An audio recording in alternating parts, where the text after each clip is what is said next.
Couple હતું ધીમે ધીમે પોતાની હોટલ તરફ ગયા છે.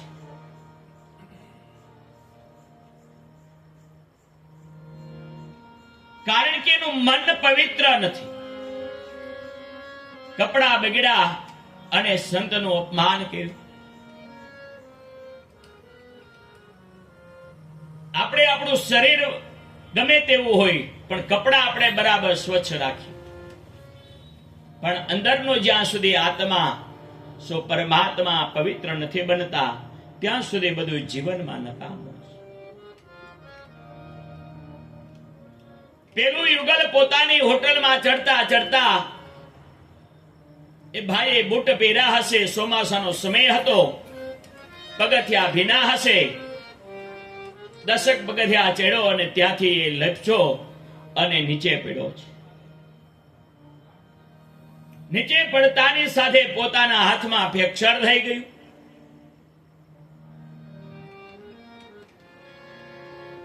આજુબાજુમાં ઘણા બધા માણસો ભેગા થઈ ગયા છે.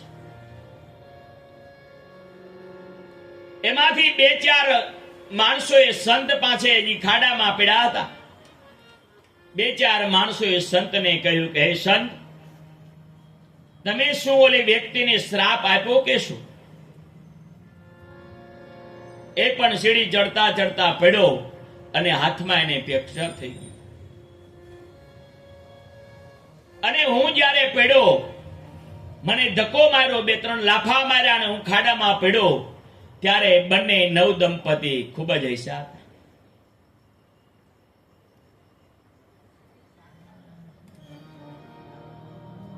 કારણ કે આપણે જ્યારે કોકનું ખરાબ થાય ત્યારે આપણે રાજી થાય છે. કારણ કે શાસ્ત્ર ના પાડે છે કોઈનું સારું થાય તો ભલે, પણ કોઈનું ખરાબ કરવાનો આપને અધિકાર નથી.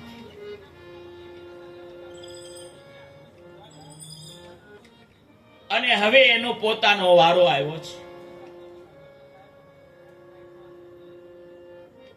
ત્યારે એને રડવાનો વારો આવ્યો. પણ સંતે કહ્યું કે હું કોઈ મંત્ર, હું તો મારા ઈષ્ટદેવના જપ કરું છું. હું તો રસ્તામાં ચાલતા ચાલતા બધાને ખબર છે કે મારે એક જપ કરવાનું અનુષ્ઠાન ચાલે છે.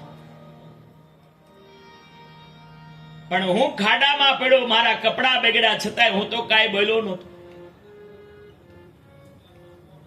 તો એની પત્નીને રાજી કરવા માટે મને એને લાફા માર્યા અને બંને જણા હસ્યા. તો મારો પણ સ્વામી એને લાફા માર્યા વગરનો કેમ રહે? કારણ કે બીજાનું અહિત કર્યું છે, એટલે સમજવાનું કે આપણું પણ અહિત થવાનું છે.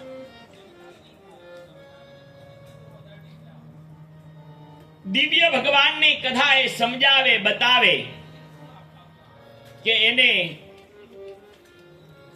જેમ મારી ઉપર હાસ્ય કર્યું ને એમ મારો સ્વામી પણ એ કર્યા વગર રહેતો નથી. મારા સ્વામીને પણ એ ન ગમે. તમારો સ્વામી કોણ? કે મારો સ્વામી એટલે ભગવાન.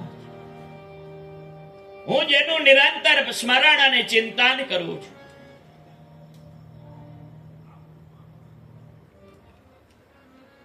ત્યારે સોપાઈની અંદર કીધું કે નિજ અપરાધ વિસાહી ન કાઉ, જો અપરાધો ભગત કરઈ, રામ રોષ પાવક સૌ જરઈ.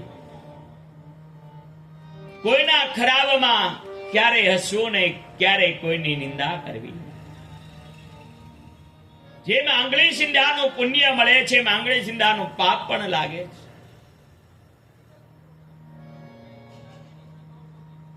ભગવાનનો જ્યારે તમે અપરાધ કરો, ભગવાન એ સહન કરી લે, પણ જ્યારે ભગવાનના ભક્તોનો તમે અપરાધ કરો ત્યારે પરમાત્મા એ ક્યારે સહન નથી કરતો.